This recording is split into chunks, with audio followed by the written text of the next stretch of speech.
3-year-old, walking all by myself to Grammy's house.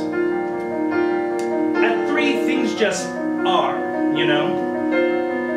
Grandmom is Daddy's mommy, but Grammy is Mommy's mommy. These things just are. Mommy's mommy is Grammy, who lives just around the corner on Ron Drive, and we live on Tern Place, and a tern is a bird, Daddy told me. I was bored, I guess, or I don't know, but I knew that Grammy's house was fun, just around the corner on Ron Drive, so I went. I was 3, but I went. 'Cause I could. 'Cause we'd been there before. I knew how to go. Grammy made me PB&J on soft, squishy, white Wonder Bread. And then she called Mommy.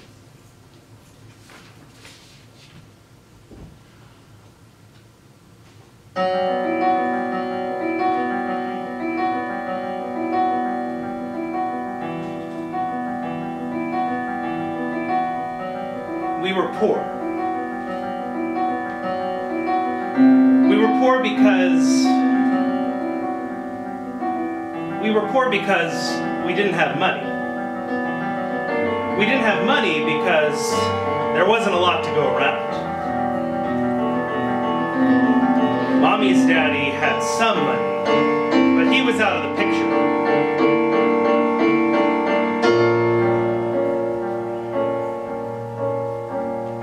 The only time we ever got new clothes was when Grammy would get them from Macy's.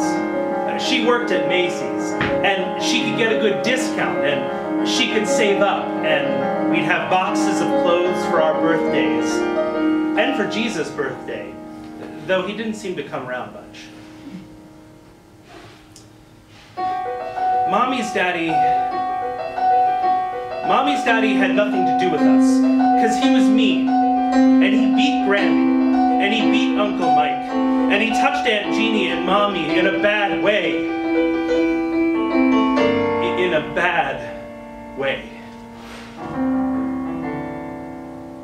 I think that makes him poor, not us.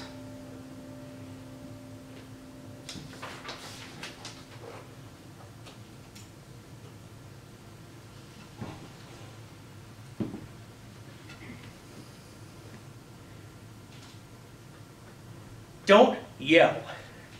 I don't like being yelled at. Who does? Who wants to be yelled at?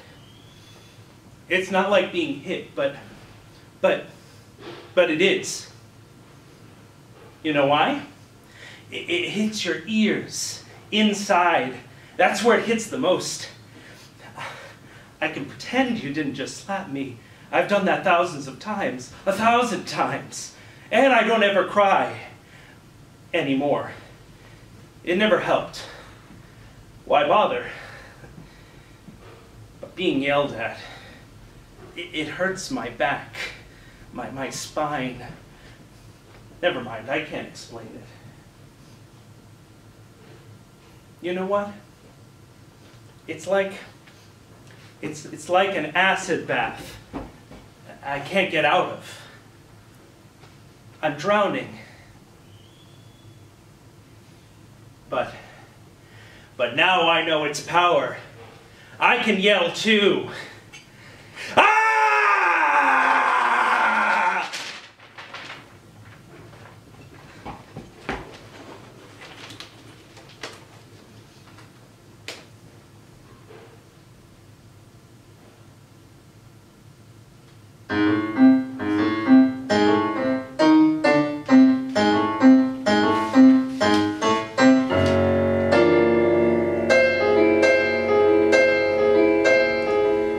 By the time we arrived, my sister and I, the first layer of junk was gone.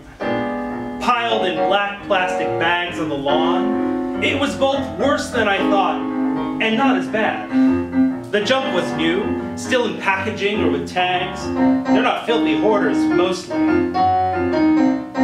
my sister did send a pic of some fossilized remains. I found an envelope that had a casino chip in it. Uncle Mike's name was on the envelope. Someone had sent him a $5 casino chip in the mail? Is that the kind of thing people do? The chip is red from Bally's Atlantic City. A picture of the desert. Not exactly New Jersey, I also found this pocket knife that says Jaguar, like the car company. One of the two blades is a mini straight razor. You know, for somebody who wants to shave on the go and doesn't mind bleeding. Grammy's room is what we tackled first, because she wasn't yelling like Uncle Mike was yelling. She gave me a pen and pencil set to keep. But I'm not starving for pens and pencils, you know? She had a ton of makeup, never used, sitting in buckets and bags everywhere. No matter what, her face was always done. Plenty of rouge, lots of eyeshadow. Still, she didn't need all this. Oh, I also found a rotary phone, real old school, just sitting in the middle of the room, surrounded by other junk, just thrown in like everything else. Which is what made all this junk junk. There was so much of it, thrown carelessly around. Who could know they had all of it, where each thing was? Junk becomes clutter, which clutters the home and the mind. Your mind trying to keep tabs on everything. It's just too much. Just get rid of it. Things will still be things. But some things have memories stored in them. I'm not just talking about photos or recordings. My mom found a dull wall decoration which triggered a flow of memories from both her and Grammy. Smiles, sighs. Mom said, see, we're sharing a memory. That's good. Now we don't need this thing anymore. I'm not so sure.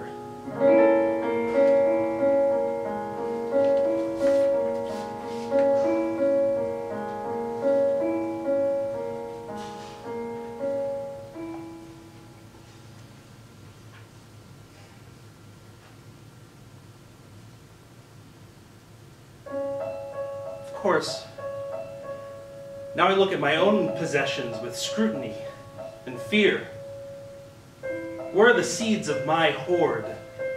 What objects are of actual importance to me? What is only superficially important? What is important? What is importance? I'm already surrounded by books, piles, stacks, shelves, cases. How long until they bury me?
It's only Grammy.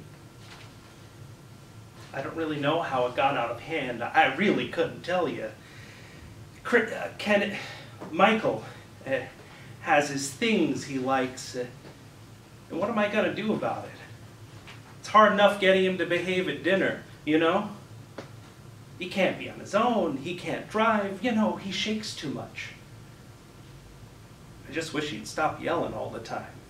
But he's my son. 1 out of 5 kids and 11 grandkids and 1 great-granddaughter. We were never really poor. We always found a way. We always had each other.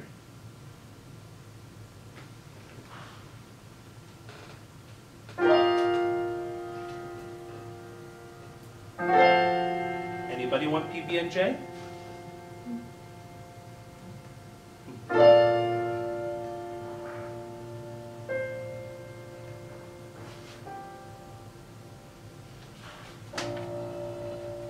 Thank you.